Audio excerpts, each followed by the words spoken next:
कहानी की शुरुआत आसमान में उड़ते एक बम वर्षक विमान से होती है। उड़ान के दौरान पायलट की आंख लग जाती है, लेकिन जब वह जागता है तो खौफ से भर जाता है। उसे एहसास होता है कि उनका विमान अपने तय रास्ते से बहुत दूर भटक कर प्रशांत महासागर के बिल्कुल बीचों बीच आ गया है। इससे भी ज्यादा खौफनाक बात यह थी कि विमान का ईंधन लगभग खत्म होने की कगार पर था। कैप्टन तुरंत नेविगेशन उपकरण निकालता है और अपनी लोकेशन चेक करता है। सच्चाई जानकर उसके पसीने छूट जाते हैं, लेकिन वह पीछे बैठे अपने दो साथियों को यह बुरी खबर बताने की हिम्मत नहीं जुटा पाता। किसी अनहोनी को रोकने के लिए कैप्टन तुरंत रेडियो पर एयर ट्रैफिक कंट्रोल से संपर्क करने की कोशिश करता है, लेकिन रेडियो कनेक्ट होते ही उसे जापानी सैनिकों की आवाजें सुनाई देती हैं। घबराकर वह तुरंत रेडियो बंद कर देता है और मोर्स कोड का इस्तेमाल करने लगता है। विमान का वजन कम करने और ईंधन बचाने के लिए कैप्टन एक ही झटके में सारे बम महासागर में गिरा देता है और सिग्नल ढूंढने के लिए विमान को घुमाता है, लेकिन टावर से कोई जवाब नहीं आता। अंततः जब ईंधन बिल्कुल खत्म होने लगता है तो कैप्टन अपने साथियों को सच बता देता है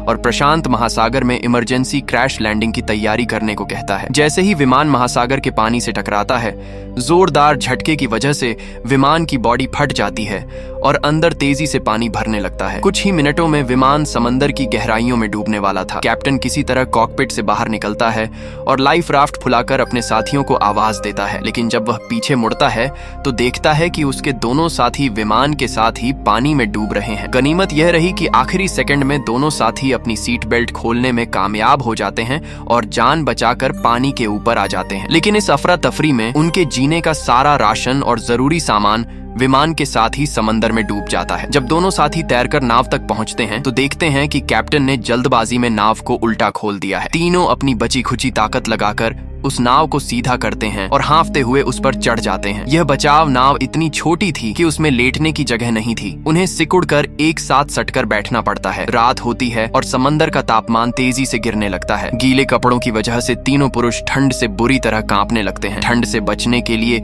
वे अपने ही हाथों को कसकर जकड़ लेते हैं। इतनी भयानक घटना के बाद भी युवा साथी विल और मैक पूरी रात मजे से सोते हैं। अगली सुबह उठकर वे खेल खेलते हैं और पूरी तरह सकारात्मक रहते हैं कि उन्हें बचाने के लिए कोई न कोई विमान जरूर आएगा। दूसरी तरफ कैप्टन पूरी रात जागता रहा ताकि कोई भी बचाव विमान उसकी नजरों से बच न सके। वह तय करता है कि तीनों 360 डिग्री दिशाओं में आसमान पर नजर रखेंगे। दोपहर हो जाती है। अचानक मैक को आसमान में एक छोटा सा काला बिंदु दिखाई देता है। वह पास आता है तो पता चलता है कि वह उन्हीं की सेना का एक विमान है। सब खुशी से उछल पड़ते हैं, लेकिन अनुभवी कैप्टन की चिंता बढ़ जाती है। वह भांप लेता है कि विमान की गति केवल 250 किमी घंटा है, जिसका मतलब है कि उसका ईंधन भी कम है और वह वापस अपने बेस लौट रहा है। विमान सिर्फ आधा किलोमीटर दूर था। तीनों अपने कपड़े हवा में लहराते हैं और पागलों की तरह चिल्लाते हैं, लेकिन कैप्टन का डर सच साबित होता है। विमान उन्हें देखे बिना ही वहां से मुड़कर चला जाता है। उनके अंदर की सारी उम्मीदें टूट जाती हैं। अब उनके सामने सबसे बड़ा सवाल था, बिना खाने और पानी के महासागर में कैसे जिंदा रहें। कैप्टन शांत होकर उनके पास बचे सामान की गिनती करता है, जिसमें उसे पिस्तौल, चाकू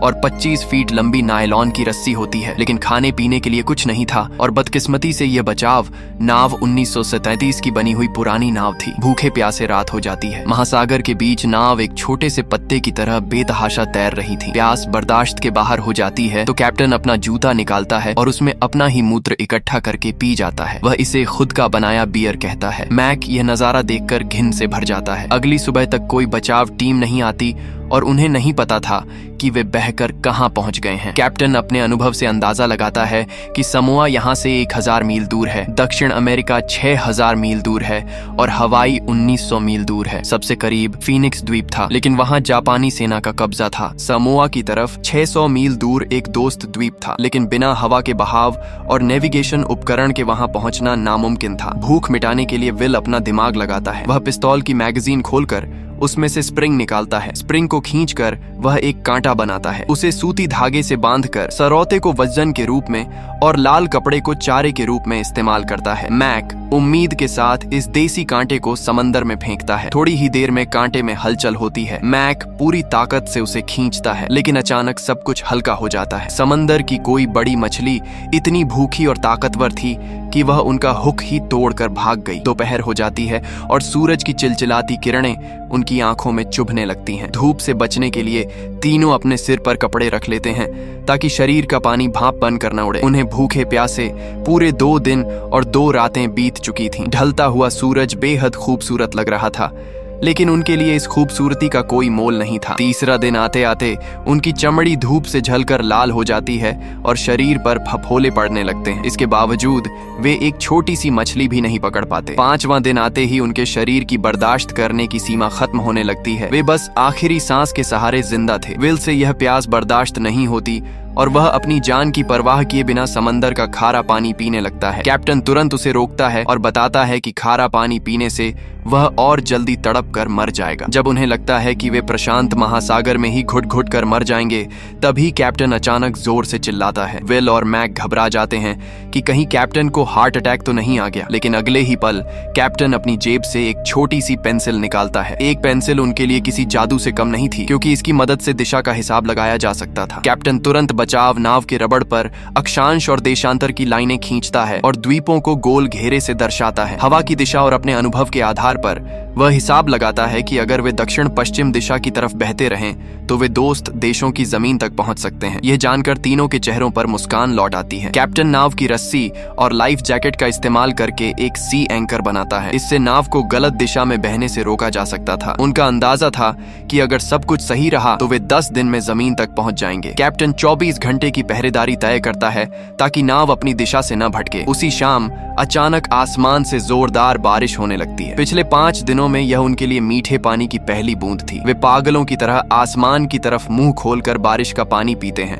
और नाव में मौजूद हर चीज में पानी इकट्ठा कर लेते हैं। पानी मिलने से उनके शरीर में थोड़ी जान आती है, लेकिन बिना खाने के वे ज्यादा दिन जिंदा नहीं रह सकते थे। मैक अपनी छोटी सी चाकू निकालता है और समंदर के पानी में वार करता है ताकि शायद कोई मछली हाथ लग जाए। अचानक उसे पानी के नीचे से एक जोरदार खिंचाव महसूस होता है। मैक पूरी ताकत से उसे ऊपर खींचता है और नाव में पटक देता है। वह एक छोटी शार्क थी। तीनों अपनी पूरी ताकत लगाकर उस शार्क को मार डालते हैं। थोड़ी ही देर में वे कच्चा शार्क का मांस खा रहे थे। स्वाद अजीब था, लेकिन कम से कम अब वे भूखे नहीं मरने वाले थे। पेट भरने के बाद वे शार्क का बचा हुआ खून और कचरा समंदर में फेंक देते हैं, लेकिन उन्हें इस बात का अंदाजा नहीं था कि उनकी यह छोटी सी गलती उनकी जान की दुश्मन बन जाएगी। खून की महक सूंघते ही विशालकाय शार्क मछलियों का झुंड उनकी छोटी सी नाव के चारों तरफ मंडराने लगता है। ये खौफनाक नजारा देखकर तीनों की सिट्टी पिट्टी गुम हो जाती है। वे बिना हिले डुले चुपचाप बैठे रहते हैं। रात के सन्नाटे में समंदर थोड़ा शांत होता है। मैक सोचता है कि खतरा टल गया है और नींद भगाने के लिए समंदर के पानी से मुंह धोने के लिए अपना हाथ नीचे डालता है। अगले ही पल एक शार्क उस पर हमला कर देती है। गनीमत रही कि मैक तुरंत हाथ खींच लेता है और उसे केवल मामूली चोट आती है। कैप्टन तुरंत उसके हाथ पर पट्टी बांधता है। वह पूरी रात बिना पलक झपकाए खौफ के साए में गुजरती है। दिन बीतते जाते हैं। शार्क मछलियां रोज उनकी नाव का चक्कर लगाती और उनका खाना भी खत्म हो चुका था। लंबे समय तक बारिश न होने के कारण मैक को मति भ्रम होने लगता है और उसे समंदर के बीच जमीन दिखाई देने लगती है। 15वें दिन तक उनकी उम्मीद पूरी तरह टूट जाती है। विल हार मानकर बंदूक से खुद को गोली मारने की कोशिश करता है, लेकिन मैक तेजी दिखाते हुए उससे बंदूक छीन लेता है और अगले ही पल वह बंदूक सोते हुए कैप्टन के सिर की तरफ तान देता है। गोली चलती है और कैप्टन के ठीक ऊपर मंडरा रहा एक अल्बाट्रॉस नाम का समुद्री पक्षी पानी में आ गिरता है। गोली की आवाज से कैप्टन जागता है और बिना कुछ सोचे उस मृत पक्षी को उठाने के लिए समंदर में छलांग लगा देता है। जैसे ही वह पक्षी को पकड़ता है,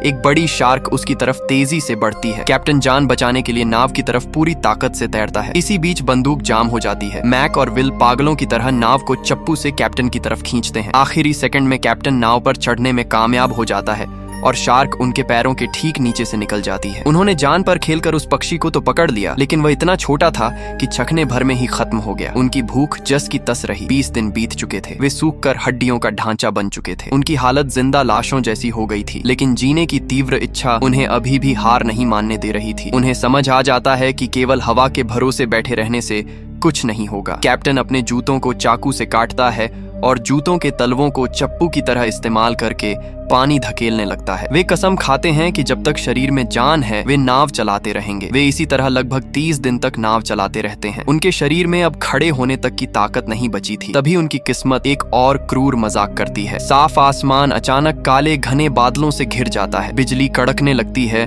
और मूसलाधार बारिश के साथ भयंकर तूफान आ जाता है। समंदर की कई मीटर ऊंची लहरें उनकी छोटी सी नाव पर कहर बनकर टूटती हैं और अंततः नाव पलट जाती है। तीनों समंदर के खतरनाक खतरनाक पानी में गिर जाते हैं, लेकिन किसी तरह एक दूसरे की मदद करके दोबारा नाव को सीधा करते हैं और उस पर चढ़ जाते हैं। तूफान गुजर जाने के बाद समंदर इतना शांत हो जाता है कि डर लगने लगता है। उनके शरीर और दिमाग अपनी अंतिम सीमा पार कर चुके थे। उन्हें फिर से अजीब अजीब चीजें दिखाई देने लगती हैं। वे हार मानकर मरने का इंतजार करने लगते हैं, लेकिन तभी कैप्टन हिम्मत जुटाकर उन्हें एक आखिरी बार प्रेरित करता है। उसकी बातों से तीनों के अंदर बची खुची जिंदगी जाग उठती है और वे अपनी आखिरी ताकत लगाकर फिर से चप्पू चलाने लगते हैं। वे नहीं जानते थे कि वे कितनी देर से नाव चला रहे हैं। तभी अचानक विल की नजर सामने क्षितिज पर पड़ती है। वह अपनी धुंधली आंखों को मलता है और ध्यान से देखता है। सामने धुंध के बीच उसे कुछ दिखाई देता है। वह चीज कोई और नहीं बल्कि सामने क्षितिज पर धुंध के बीच उन्हें जो दिखाई दिया वह कोई मति भ्रम या पानी का धोखा नहीं था, वह एक द्वीप था। यह नजारा देखते ही तीनों के सूखे और बेजान चेहरों पर एक अद्भुत चमक लौट आई। मौत के मुहाने पर खड़े इन तीन इंसानों की खुशी का कोई ठिकाना नहीं रहा। इतने दिनों की खौफनाक यातनाओं, दर्द और आंसुओं के बाद उनके सूखे होठों से एक जोरदार और सुकून भरी हंसी फूट पड़ी। ये हंसी इस बात का ऐलान थी कि उनकी 34 दिनों की जद्दोजहद, भूखे प्यासे मौत से लड़ने की हिम्मत और कभी हार न मानने की जिद आखिरकार जीत गई थी। बिना एक भी पल गंवाए उन्होंने अपने जूतों से बने चप्पू उठाए और अपने शरीर की आखिरी बूंद की ऊर्जा भी उसे चलाने में झोंक दी। वे पागलों की तरह उस द्वीप की तरफ नाव खेने लगे। इस वक्त प्रशांत महासागर की कोई भी लहर, कोई भी तूफान या कोई भी शार्क उनके जिंदा रहने के इस जज्बे को डिगा नहीं सकती थी। उनका लक्ष्य अब उनकी आंखों के बिल्कुल सामने था। वे लड़खड़ाते हुए पानी से बाहर निकले और जमीन पर गिर पड़े। हफ्तों तक समंदर की लहरों पर हिचकोले खाने के बाद अपने हाथों और पैरों के नीचे ठोस जमीन महसूस करना उनके लिए जन्नत को छूने जैसा था। जब उन्होंने राहत की सांस लेते हुए अपनी नजरें ऊपर उठाईं, तो सामने का नजारा देखकर उनकी आंखों में खुशी के आंसू आ गए। किनारे से कुछ ही दूरी पर उन्हें घास फूस की बनी 2 झोपड़ियां दिखाई दी। झोपड़ियों का मतलब साफ था, वहां इंसान रहते हैं और अब वे पूरी तरह से सुरक्षित हैं। अपने कमजोर और कांपते पैरों पर खड़े होने की ताकत अब उनमें नहीं बची थी, लेकिन एक दूसरे का साथ उन्होंने कभी नहीं छोड़ा था और अब भी नहीं छोड़ने वाले थे। विल, मैक और कैप्टन तीनों ने एक दूसरे को गले लगाया, एक दूसरे के कंधों का मजबूत सहारा लिया और लड़खड़ाते कदमों के साथ एक नई जिंदगी की उम्मीद लिए उन झोपड़ियों की तरफ बढ़ चले।